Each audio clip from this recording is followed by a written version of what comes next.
Welcome to Omaha Steaks website. Are you calling to place an order? It's a typical Monday morning at Omaha Steaks headquarters in the heart of beef country. On any given day, there are about 60 people answering the phones, which seem to ring non-stop. Those numbers swell fourfold around the holidays when the phones ring 24/7. It started back in 1917 when J.J. Simon and his son B.A. opened their first meat shop called Table Supply Meat Company in downtown Omaha. At first, it was primarily a business delivering meat to local restaurants. It started home delivery in the early 1950s. Today, Omaha Steaks employs roughly 2,000 people full-time. That doubles around the holidays when the company ramps up production. And while the process of getting steaks to consumers has become much more sophisticated, one thing has remained constant. Americans love their beef.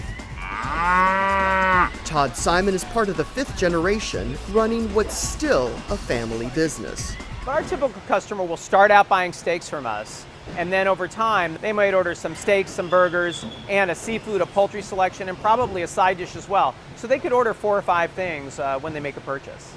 About 2/3 of sales come from people buying for themselves. Only 1/3 of sales come from gift purchases. I'd say the biggest thing that we've seen over the years is portion size. Our customers are really starting to, enjoy maybe beef just as much as they used to, but in smaller quantities when they do.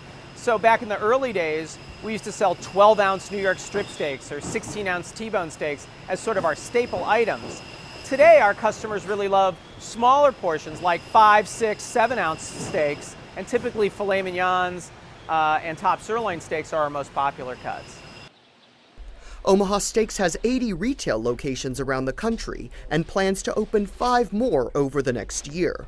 Meeting the consumer where they choose to shop is top of mind for Simon. Omaha Steaks was one of the first retailers to embrace e-commerce back in 1990.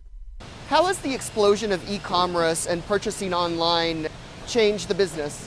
Yeah, we don't really know exactly, what's going to win or what the best way over time is to communicate with customers online. So our philosophy is try everything, and it's continued to become a really important part of our business. While many companies, seen as luxury goods makers, took a big hit during the financial crisis, Simon says for Omaha Steaks, it was a different story.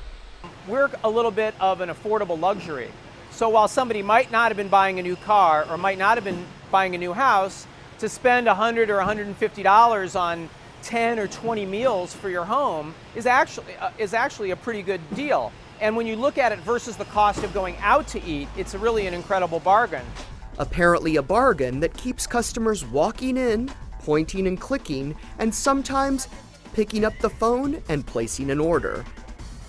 Ruben Ramirez, Omaha, Nebraska, The Street.